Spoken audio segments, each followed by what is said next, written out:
잘 걸으시는 분이 아프다고, 많이 아프다고 해도 곧 괜찮아질 거라고 보고요. 별로 안 아프다고 하시는데 보행이 많이 불안정하시면 곧 아파질 거라고 생각을 합니다. 똑같이 일어서는데 내가 젊었을 때보다 힘이 많이 든다. 그럼 그건 병입니다. 통증보다 더 중요한 거는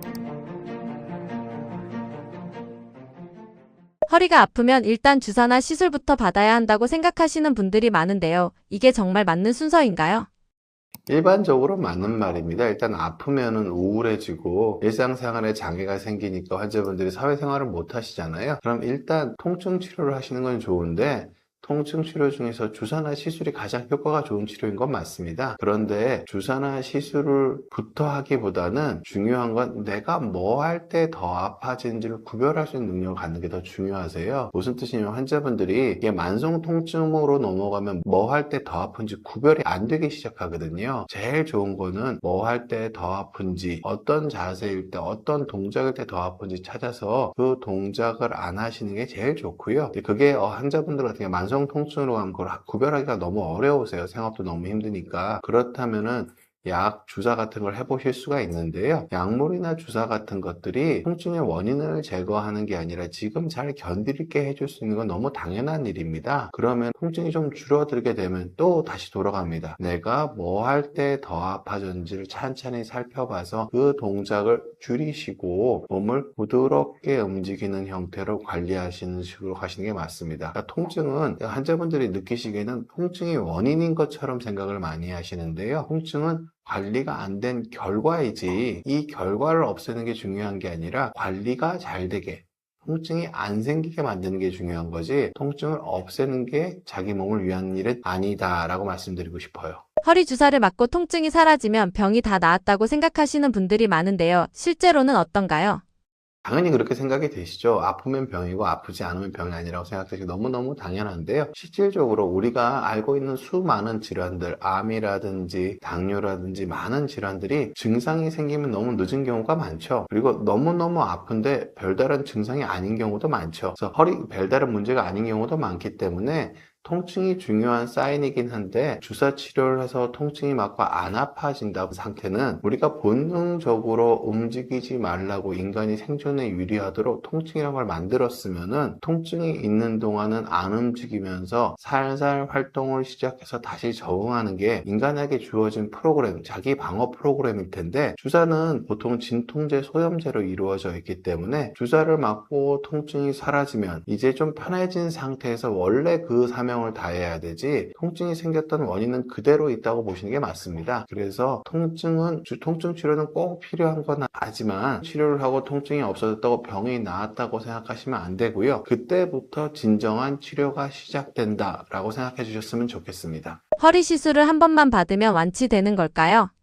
그러니까 보통 우리가 구조를 안 바꾸는 걸 시술이라고 부릅니다. 구조를 안 바꾸는 거기 때문에 근본적으로 통증이 생겼던 원인은 사라지는 게 아니에요. 그런데 어떤 분들이 시술하고 내가 2년 동안 괜찮았다가 3년 동안 괜찮았다 그러신 분들 꽤 있으시거든요. 근데 그거는 보통 왜 그렇게 오래 가는 거냐면요. 치료를 하고 나서 내가 내 자신을 좀 조심해서 생활 습관이 바뀌기 때문에 안 아파지시는 거지 시술의 약물 효과는 보통 3에서 6개월 이상 넘어가는 경우는 없다고 보는 게 맞습니다. 생물학적으로 어떤 시술을 한 처치 효과가 1년 이상 남아있기는 생물학적 증거는 없고요. 단지 임상적으로는 그거보다 조금 더 오래 지속된다는 경우가 있는데요. 그건 아픈 동안 생활 습관의 개선이 환자분들이 본능적인 방어로 어느 정도 생활 습관을 개선을 하는 부분이기 때문인 거지 한다고 관리를 하지 않고 안 아파질 수 있다는 거는 원칙적으로 시술의 원리를 이해하신다면 불가능한 내용이고요. 제가 시술이 나쁘다는 게 아니라 시술을 해서 덜 아파졌을 때 내 생활 습관과 내 몸의 관리를 어떻게 해야 되는지 본격적으로 진정으로 고민하는 치료의 시작점이라고 말씀드리고 싶습니다. 수술을 한다고 하면 뼈를 깎는다는 생각이 드는데 위험한 건가요?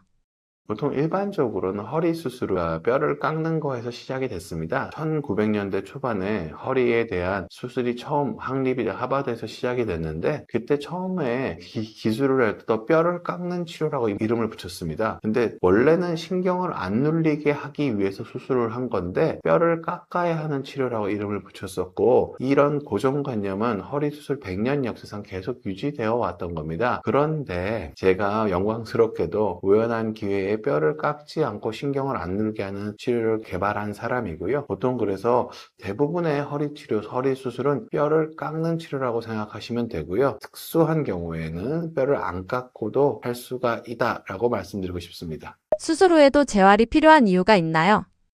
수술 후에 재활에 필요한 이유는 제가 이거를 학술지에 논문으로 제출해서 디스커션하고 있는 부분인데요. 보통 우리가 환자분들이 신경이 눌려서 아프다고만 생각하세요. 근데 신경이 눌려서 아프다는 건 반쪽짜리 진실입니다. 신경이 눌리고 오래 지나서 뇌가 그거에 적응해서 균형 감각이 떨어져서 삐어서 아픈 경우가 대부분입니다. 연세 드신 분들은 협착은 아주 서서히 진행하는데 어느 날 갑자기 아파지시거든요. 그럼 신경이 눌린 상태에 오랫동안 적응하다 보니 균형 감각이 너무 떨어져서 몸에 지탱이 안 되는 거거든요. 그래서 수술을 하게 되면은 거의 모든 수술은 신경을 안 눌리게 하는 수술을 하게 됩니다. 근데 신경은 갑자기 안 눌리게 딱 됐는데 뇌는 신경이 눌려 있는 상태에 적응해 있게 됩니다. 우리가 암실에 있다 나오면은 눈이 잘 안 보이죠. 똑같은 이유가 허리 수술에도 적용이 됩니다. 수술을 딱 하고 나면은 신경은 안 눌려서 하드웨어적으로는 허리가 펴져 있는데 소프트웨어는 신경이 눌린 상태 그대로 남아 있습니다. 그럼 이 소프트웨어를 다시 갱신하도록, 즉 신경이 안 눌렸을 때 우리가 가졌었던 부드럽고 자연스러운 자세로 만드는 게 되도록 재활을 시켜줘야 되고요. 재활에서 제가 한 가지 꼭 말씀드리고 싶은 거는 수술 직후에 원래 하시던 운동을 다시 하면 원래 허리가 굽어졌던 패턴의 운동 패턴이 그대로 나오게 되어 있습니다. 왜냐하면 뇌는 아직 신경이 눌려 있는 상태에 적응이 되어 있기 때문에. 그래서 운동이 아니라 감각을 재설정하는 형태의 재활이 허리 수술하신 분들한테 꼭 필요합니다. 당장 통증만 없애면 치료가 끝났다고 생각하시는 분들이 많은데요. 통증이 사라지는 것보다 더 중요한 게 있을까요? 통증만 없으면 치료가 끝났다는 생각들이 많은데 당연히 환자분들이 그렇게 느끼십니다. 이게 잘못된다는 게 아니라 인간은 본능적으로 안 아프면 난 괜찮아진 거라고 생각을 하세요. 그런데 더 중요한 게 있습니다. 무슨 뜻이냐면 저는 외래수 환자분들을 뵐 때 잘 걸으시는 분이 아프다 그러면은 곧 많이 아프다 해도 곧 괜찮아질 거라고 보고요. 별로 안 아프다고 하시는데 보행이 많이 불안정하시면은 곧 아파질 거라고 생각을 합니다. 허리 협착증에서도 되게 중요한 내용이 있는데요. 신경 다발이 눌릴 때면은 통증보다는 균형 감각을 잃고 보행 속도가 느려진 형태로 나타나고요. 신경 가지가 눌리게 되면 저리고 당기는 양상이 주로 나타나게 됩니다. 근데 장기적인 연구를 통해서 알아보면은요, 보행 속도가 느려진 사람은 그냥 잘 못 걷는 게 아니라 수명이 줄어든다고 되어 있고요. 저리고 당기신 분들은 아무리 저리고 당기고 아파도 그 끝은 신경 하나가 완전히 상하게 되면은 발목에 힘이 없어지는 정도나 발목에 뭔가 특정한 동작이 안 되는 정도인데요. 그런 분들은 수명에 전혀 영향이 없고 잘 걸으실 수 있습니다. 그래서 통증보다 더 중요한 거는 내 보행의 효율성입니다. 환자분들한테 제일 말씀드리고 싶은 거는 어르신들한테 꼭 드리고 싶은 말씀. 똑같이 일어서는데 내가 젊었을 때보다 힘이 많이 든다. 그럼 그건 병입니다. 서 있는 것 자체가 거의 힘이 들지 않고 부드럽게 쓸 수 있어야 합니다. 보통 우리가 마라톤에서 세계 우승하는 선수들 보면은 산책하는 것처럼 가볍게 뛰는 것 같은데 100m를 15초, 14초에 뛰거든요. 잘 걷는 건강한 사람은 동일한 동작을 할 때 최소한의 힘으로 걸을 수 있는 겁니다. 근데 어르신들 같은 경우에 보면은 나 잘 걷는다고 자랑하시는데 걷는데 보면 힘이 잔뜩 들어가 계신 분들이 많거든요. 힘을 빼고 걷는 게 안 되시는 분들이 많습니다. 이거는 많은 양을 걸을 수 있는 게 기능의 회복이 아니라 동일한 양을 걸을 때 적은 힘으로 걸을 수 있는 게 기능의 회복이고, 이거는 균형 잡는 능력과 되게 관계가 많습니다. 우리가 자전거를 잘 타는 사람은 자전거를 탈 때 힘이 하나도 안 들어 보이죠. 자전거를 못 타는 사람은 똑같이 자전거를 타는데 힘을 엄청 쓰는 것처럼 보입니다. 그럼 힘을 엄청 쓰는 것처럼 자전거를 타는 사람은 자전거를 오래 못 타겠죠. 그래서 기능의 회복이 결과적으로 많은 양을 1000보를 걷는 게 중요한 게 아니라 1000보를 걸을 때도 적은 힘을 쓰고 가볍게 걸을 수 있는 게 실질적인 기능의 회복입니다. 이거가 가장 중요하다는 말씀, 이걸 여러분들이 너무 많이 놓치고 계셔서 이 부분을 꼭 명심해 주셨으면 합니다.